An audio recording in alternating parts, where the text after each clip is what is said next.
counsel. Thank you, Judge. Good morning, ladies and gentlemen. Before we talk about evidence, before we talk about the law, we have to begin with what every person in this courtroom already knows. What happened at Apalachee High School was tragic. It was horrific, it was terrifying, and it was heartbreaking. Nothing said in this courtroom can change that. Nothing that I'm going to say is meant to diminish that. You're going to hear emotional testimony, you'll see photographs, you'll see videos, you'll hear about the fear, the chaos, and the terror that Colt Gray inflicted on that school and this community. But your job is not to decide whether or not that was tragic. We all know that it was. Your job is to decide something much more specific. Your job is to decide whether or not Colin Gray knew what Colt was going to do. Because the state is not just prosecuting the shooter in this case, they're prosecuting the father as well. I want you to remember something as we begin. The courtroom is not a place where we punish people because we're angry, where we punish people because we're grieving. It's not a place where we punish people because we feel someone has to pay. This is a place where we follow the law. And the law requires proof, and the law requires evidence. And the law requires that the state prove its case beyond a reasonable doubt. That burden never shifts, not for a single moment. The state's theory will be simple. They'll tell you that Colt Gray allowed his son access to firearms and ammunition. Colin Gray had warning signs, and then Colin Gray, knowing that these were warning signs, consciously disregarded those warning signs. That he should have known his son would, not could, that his son would harm someone. And because the son later committed this school shooting, therefore Colin Gray must be guilty, must be criminally negligent, because he knew this would happen. That's their theory. But what you'll learn from the evidence is that case is not that simple. The evidence will show a teenager who is struggling mentally, a teenager who is deceptive, a teenager who hid his true intentions from everyone, from his family, from his counselor, from his siblings, from DFACS, from law enforcement, and most especially from his father. The evidence will show a father who did not ignore his child. He did not abandon his child. He did not turn his back on his child. The evidence will show between Colin Gray and Colt Gray daily contact, daily effort, and active steps by Colin Gray to seek mental health intervention for his son through the school. The evidence will show that the most important facts, the planning of this shooting, the concealment of this shooting, and the timeline of this shooting were hidden by Colt Gray from his father. That's the difference between tragedy and criminal liability. And this case is about whether the state can prove criminal liability by showing that Colin Gray knew that Colt was going to do this, knew that Colt was going to harm someone else. You cannot hold someone criminally responsible for failing to predict what was intentionally hidden from them. You'll learn about Colt Gray's state of mind that at the time no one knew.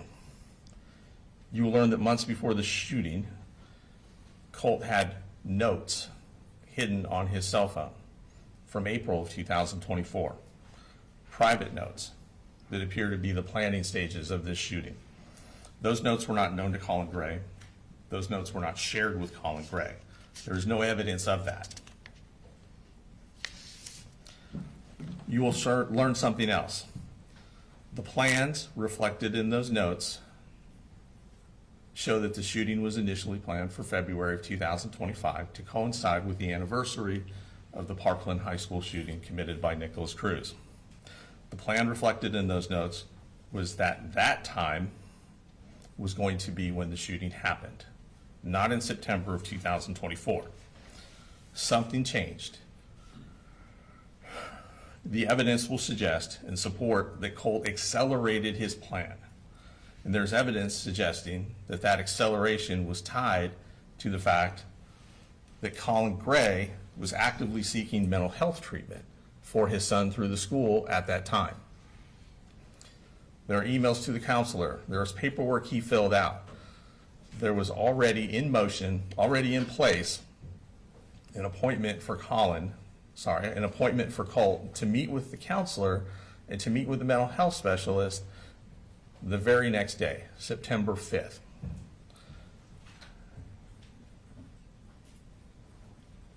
Colin Gray did not know about the plans. Colin Gray did not know that Colt was planning to do this and that he would in fact go harm someone else.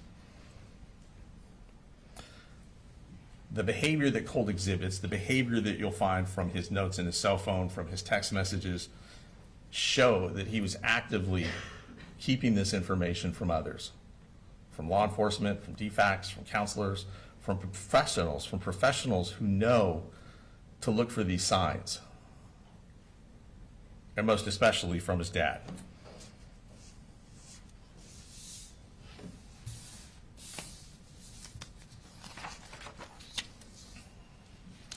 The state will point, and they've already mentioned to you, an incident in May of 2023 when 2 Jackson County sheriffs went to Mr. Gray's home to talk to Colt.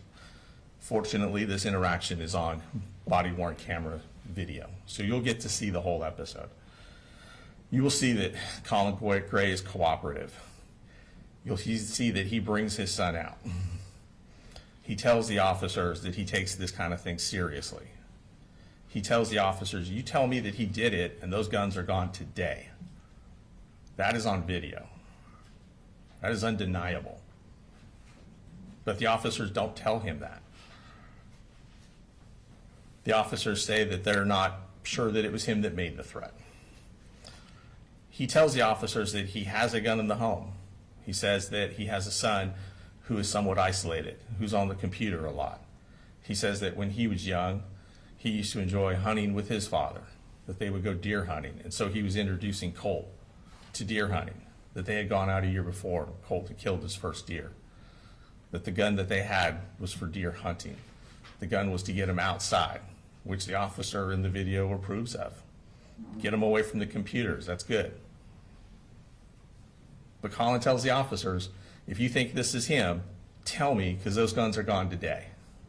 And that is not what he's told.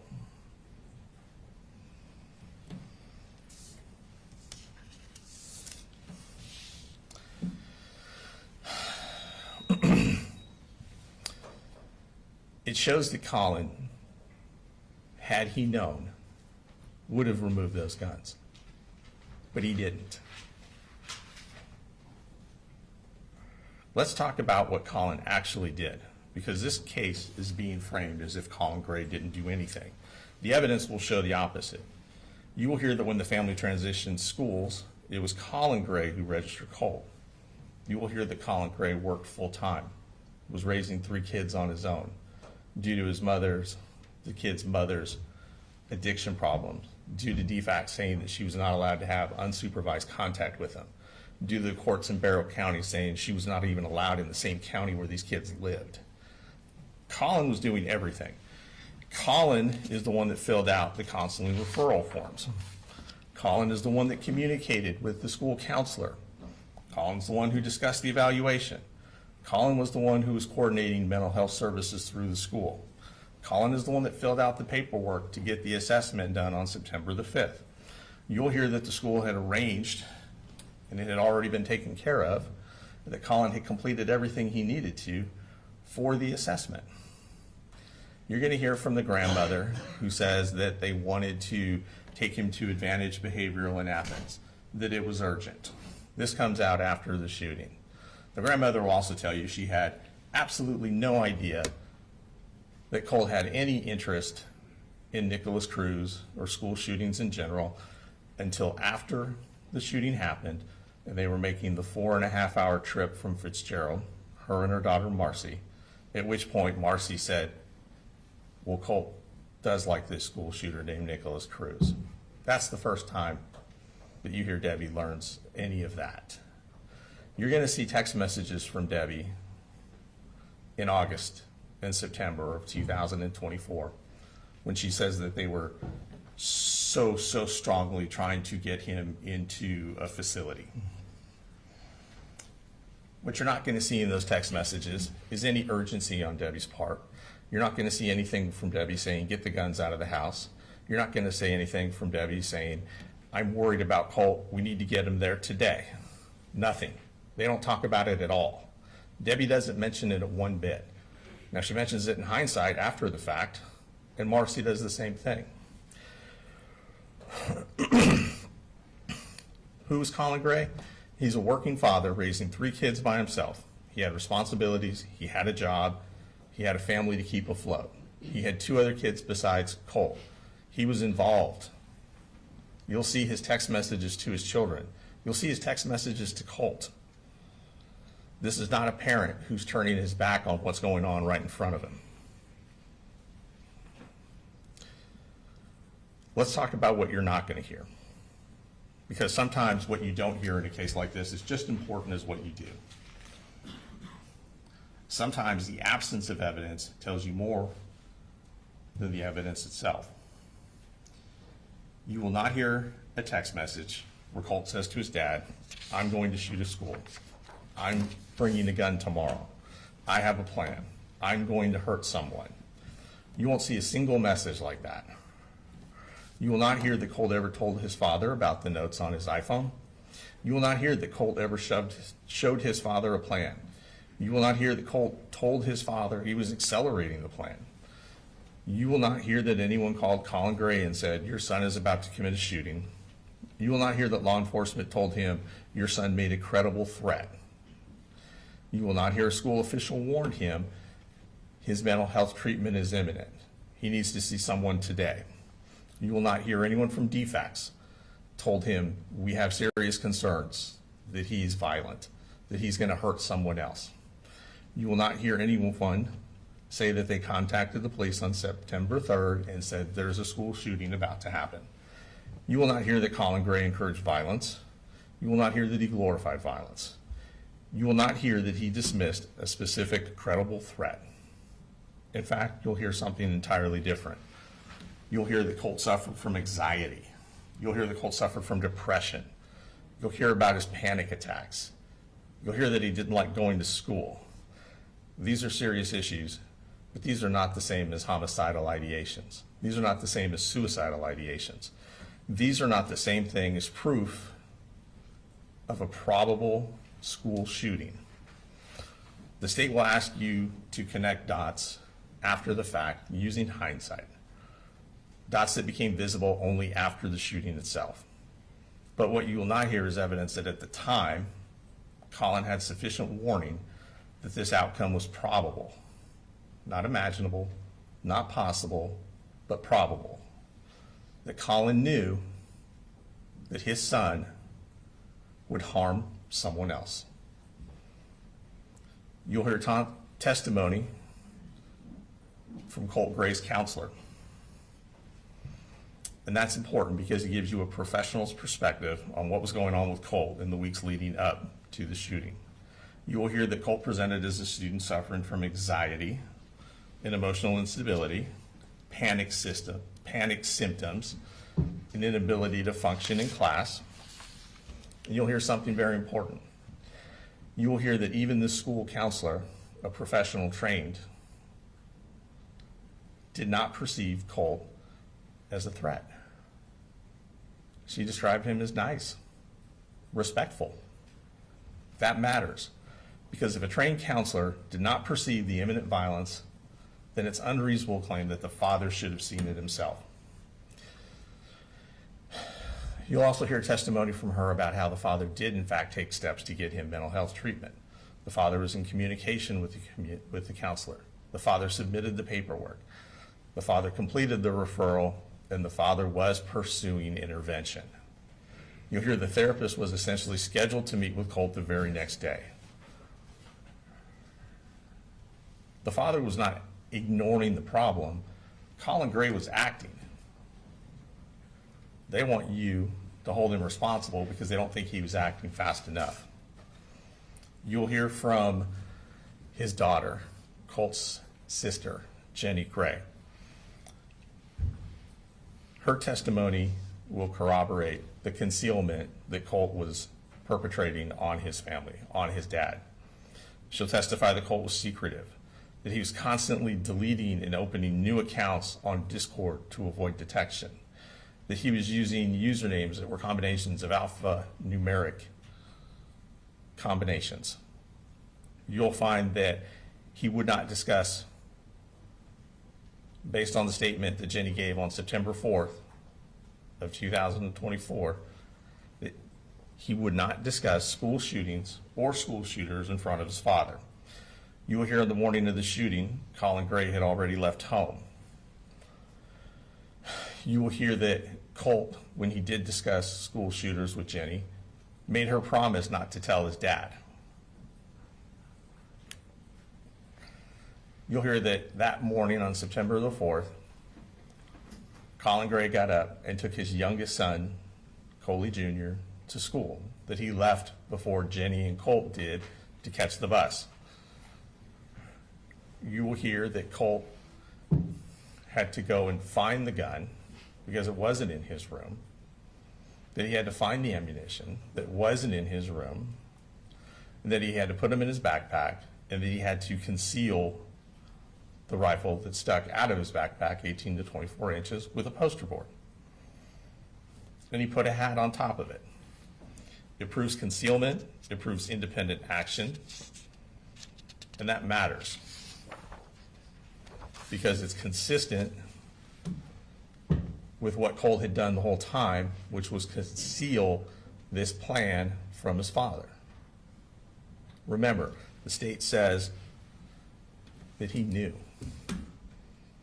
They said that he knew this was going to happen. That he knew, not that it was possible, that he knew Colt was going to go and harm someone else. But you can't consciously disregard a risk that you're not aware of. And you can't say something is probable when it's being hidden from you. You're going to see text message. They've already discussed some of the messages. We're going to discuss some of the other ones. And we're going to talk about why they matter. There are hundreds of text messages between Colin Gray and his son. These texts matter because they show the reality in real time of what was happening and what Colin would have thought and what Colin would have known at that time. Not now, but at that time.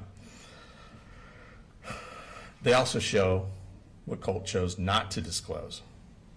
You'll see a father checking on his son on a daily basis, checking on school attendance. Did you make it to school? How's your day going? How was your day? What are you doing after class? You'll see encouragement. I'm proud of you. I love you. You're a good young man. This is not an absent father. This is not a father not paying attention to his child. You'll see daily involvement. You'll see a father trying to keep a teenager engaged and connected to school. You'll see a father trying to build the confidence and self-esteem of his son. You will see this all in the text messages. You'll see their discussions about mental health, about depression, which is not homicidal ideation, about anxiety, which is not homicidal ideation, about anxiety, panic attacks, which are not homicidal ideation. You'll see a father trying to stabilize a situation at home. You will not see threats to harm other folks. You will not see threats to harm other people. You will not see, I'm going to shoot up the school, I'm bringing a gun, I have a plan, I'm going to harm someone. There needs to be proof that Colin Gray knew what Colt was going to do and knew that Colt was going to harm someone.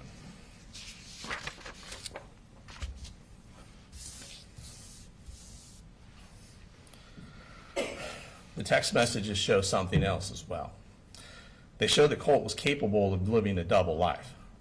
He could text his father, love you, and have a good day, while simultaneously writing plans on his phone about shooting up the school. He could talk about liking school. School was good. The kids here are mature, referring to the Apalachee High School. They gave me a nickname. The teacher said I'm the tech guy. And you'll hear Colin respond happily that his son seems to be finding his way for the first time in a while in school. He could talk, Colt, about school being good, about having a good day, and what they're going to have for dinner, while also planning on how to sneak a rifle into the school. That's not something a father can foresee. He asked about ammunition. You'll hear evidence that they went to the gun range. You'll hear evidence that he taught his son safety. You will not hear evidence that Colt requested ammunition because he was getting ready to do a school shooting. That conversation is not a threat.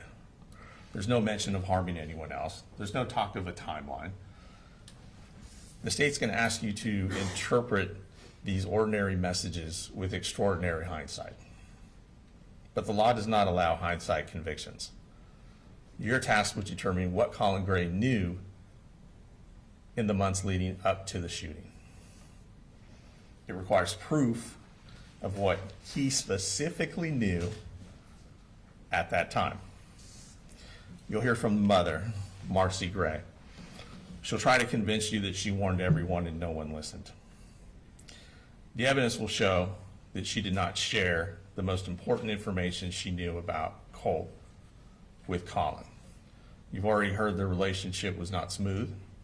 You heard that DFACS took the kids from her. You'll hear that they were separated. You'll hear that the kids had to come up here per the DFACS order. You'll hear that she drove up here. After telling her mother she was going to murder Colin, came up here, keyed his cars, got arrested, and then was told by the judge, you can't come back to Barrow County. You'll see evidence in text messages between Colt and his mom. You will see in these text messages Colt telling his mom prior to the shooting that he had created a securus online profile that he was using by making up a fake age to try and get in contact with Nicholas Cruz in prison down in Florida.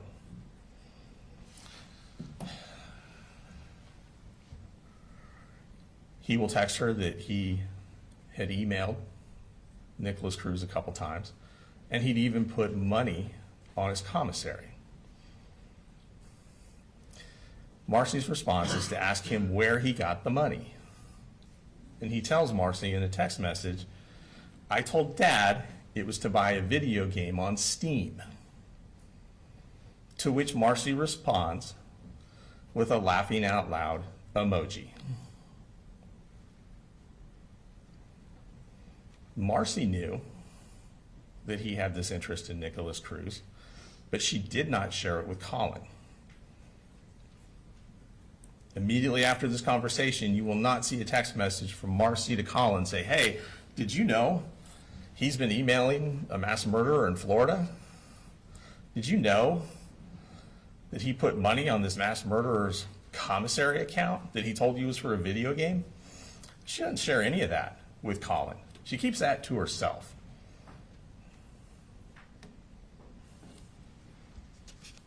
She does not reply immediately after to Colin or tell him, hey, this is what's going on. We got to get the guns out of the house now. No, she responds with a laughing out loud emoji. That's how serious she took it. She didn't think anything was going to happen. Remember, the evidence will show that even she, with the information that he did not have, did not believe there was an imminent threat and did not believe that Colt would harm anyone else. She didn't call law enforcement. She didn't seek an emergency mental health evaluation. And you'll hear evidence that after the shooting, her conduct is inconsistent with what she tells the police. You'll hear evidence that even after the fact, she's still trying to assist him in contacting school shooters and amplifying his profile across true crime community websites. And that matters because credibility matters and bias matters. You will see that the state is asking you to convict Colin largely based on a hindsight narrative provided by witnesses who were not credible, that did not recognize the warning signs in real time. You will hear from the victims in this case. Their testimony will be emotional. And it's important to understand what happened inside that school. But respectfully, their testimony will not establish what Colin Gray knew and didn't know. They can't tell you what was said in the home. They can't tell you what was concealed. They can't tell you what was sent in text messages. And they can't tell you what warnings were communicated to Colin Gray. We're not going to dispute the horror of what happened. We're not going to dispute that they were harmed, that they were physically harmed and mentally harmed. But that's not proof that he was negligent. That is not proof that he knew what was in Colt's heart, that he knew what Colt was planning, and that he knew that Colt was going to harm someone else.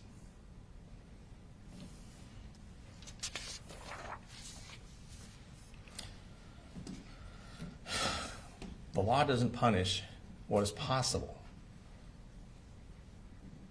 The law does not punish what is conceivable. He is charged with knowing what would happen. He is charged with knowing his son would harm someone else. In life, almost anything is possible. It's possible that a teenager who's angry might get into a fight. It's possible that a teenager who's depressed might run away or make up excuses not to go to school. It's possible that a teenager who's anxious might break something or act out. But this is not a case about whether something bad is possible. This is a case about whether or not Colin Gray knew Colt was going to take a gun to that school and harm other people. That matters, because if the standard becomes it could have happened, then the law becomes limitless. If the standard becomes you should have imagined the worst, then every parent becomes criminally liable for what a teenager might do. But that's not the standard. The standard is proof. Proof that Colin Gray knew, that he consciously disregarded, not a vague fear, not a general worry, but a risk that made this tragedy. That he knew Colt was going to go to that school. That he knew what the counselor didn't, what the DFACS professionals who had met with Colt didn't. The state will ask you to look at the outcome and then work backward to say because this happened, it must have been foreseeable. But the law doesn't allow hindsight to substitute for evidence. That's why you're going to hear about what was actually known at that time, and most importantly, what was actually hidden from Colin Gray at that time. Because when someone conceals a plan, deceives the people around them, acts independently, the law does not allow us to pretend that the people left behind should have seen through all of it.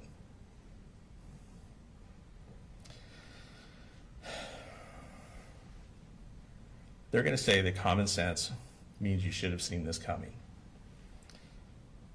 And guns are serious, and this tragedy is serious. But the law is serious too. This case is not about whether or not firearms are dangerous in the abstract. It's about whether Colin Gray, based upon what he actually knew, failed to act because he knew that his son was going to go to that school and commit these acts.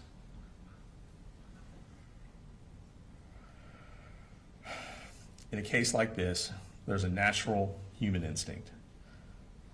When something this awful happens, we want an explanation.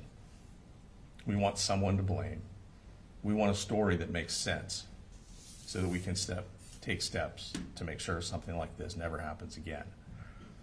It's very easy and it's very human to look at the end result and believe that someone, somewhere, must have known. But the evidence in this case is going to show something that's deeply uncomfortable. Sometimes the truth is that the person who committed the act was hiding it. Sometimes the truth is that a family can be struggling, a child can be spiraling, and people can try to get that child mental health help. And still, something unthinkable can happen. It's not satisfying and it doesn't give anyone peace. But the criminal courtroom is not here to provide a scapegoat. It's here to provide justice. Being a juror, providing justice, that requires discipline. It requires that we do not convict someone because we're horrified. It requires that we do not convict someone because we wish they would have seen it coming. It requires that we do not convict someone because we feel like there must be some accountability somewhere. The state has chosen to put the father on trial for what the son did. And at the end of this case, you'll be asked to decide whether the state has proven, beyond a reasonable doubt, that Colin Gray knew his son would go to that school and commit these violent acts. And at the end of this trial, you will find the state cannot prove that beyond a reasonable doubt, and we will ask you to return the only verdict that the evidence can support, which is not guilty on all counts for Colin Gray. Thank you.